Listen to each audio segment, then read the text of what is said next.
আসসালামু আলাইকুম ওয়া রাহমাতুল্লাহ। যারা কুরবানি দিব তাদের একটি বিষয় খেয়াল রাখতে হবে যে আমাদের কুরবানির 3টি শর্তের প্রতি খুব গুরুত্ব দিয়ে খেয়াল রাখতে হবে। এক হলো যে কোরবানির পশু আমরা ক্রয় করব সেটাকে বয়সের প্রতি খেয়াল রাখবো, কোরবানির পশুর বয়সটা কম হয়ে গেল কিনা, কারণ বয়স যদি কম হয়ে যায় তাহলে কোরবানিটা হবে না। বয়সের ক্ষেত্রে আমরা জানি যে উটের বয়স হচ্ছিল সর্বনিম্ন 5 বছর, গরু এবং মহিষের জন্য 2 বছর এবং ছাগল এর জন্য পূর্ণ 1 বছর।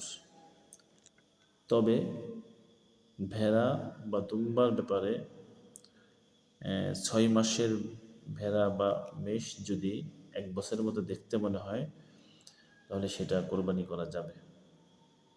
হাদিস শরীফের মধ্যে আছে, সহিহ মুসলিমের মধ্যে 1963 নম্বর হাদিস, قال رسول الله صلى الله عليه وسلم لا تذبحوا إلا مسنة,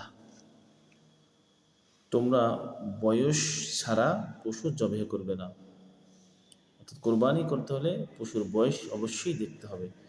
ইল্লা আইয়াসুরা আলাইকুম, এখন ক্রয় করার ক্ষেত্রে যদি বয়স নির্ণয় করা কঠিন হয়ে যায়, বয়স কত এটা বুঝতে কঠিন হয়ে যায়, রাসূল বলেন ফাতাজবাহু জাযাআতান মিনাদ-দান, তাহলে দান মেষ বা ভেড়া যদি জাযা হয় অর্থাৎ 6 মাসেরও হয় তাহলেও তোমরা জবাই করতে পারবে। তাহলে আমরা বয়সের ব্যাপারে কি জানলাম? উট 5 বছর, গরু এবং মহিষের জন্য পূর্ণ 2 বছর, ছাগলের জন্য পূর্ণ 1 বছর। তবে ভেড়ার জন্য 6 মাসের ভেড়াও কোরবানি করা যাবে যদি বড়সড় দেখা যায়। এরপর আরেকটি বিষয় হলো যেটা লক্ষ্য রাখতে হবে, সেটা পশুর দোষ পশুটা যেন দোষ ত্রুটি মুক্ত হয়। যে 4টি দোষের কথা এখানে উল্লেখ করা হয়েছে সেই 4টি দোষ থেকে যেন অবশ্যই পশু মুক্ত হয়। ক্বালা রাসূলুল্লাহ সাল্লাল্লাহু আলাইহি ওয়াসাল্লাম, এই হাদিসখানা আছে আবু দাউদ 2402, তিরমিজি শরীফ 1497, নাসাই শরীফ 4370, ইবনে মাজাহ 3144, মিশকাত শরীফ 1465। প্রত্যেকটা হাদিসের কিতাবেই এই হাদিসখানা আছে। আরবাউন লা তাজুজু ফিল আদাহি, 4 প্রকারের দোষ ত্রুটি যুক্ত পশু লা তাজুজু ফিল আদাহি, কুরবানি হবে না।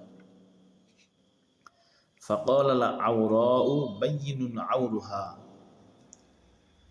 1 নম্বর হলো অন্ধ পশু, যার অন্ধত্ব সুস্পষ্ট পরিষ্কার বোঝা যায়, দেখা যায়।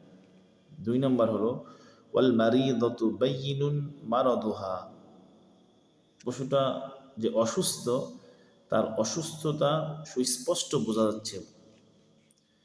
3 নম্বর ওয়াল আরজাউ বাইয়িনুন যালউহা, পশুটা যে খোঁড়া ল্যাংড়া, যার পঙ্গুত্ব সুস্পষ্ট দেখা যায়, বোঝা যায়। 4 নম্বর ওয়াল কাসীরু আল্লাতী লা তানকা, পশুটা এত দুর্বল যার হাড়ের মগজগুলো শুকিয়ে গেছে। তাহলে এই 4 দোষযুক্ত যদি পশু হয় তাহলে যারা কোরবানি দিচ্ছেন অবশ্যই এই পশুগুলো কোরবানির জন্য ক্রয় করবেন না। 3 নম্বর হলো যখন আপনি কোরবানি দিবেন সময়টা লক্ষ্য রাখা, কোরবানিটা যেন সময়ের বাহিরে না হয়। ঈদের সালাতের পর থেকে নিয়ে যে 3 দিন কোরবানি দেওয়া যায়, এই 3 দিনের মধ্যে 3য় দিনের সূর্য অস্তের আগেই কোরবানি দিতে হবে, এরপরে গেলে কোরবানি হবে না।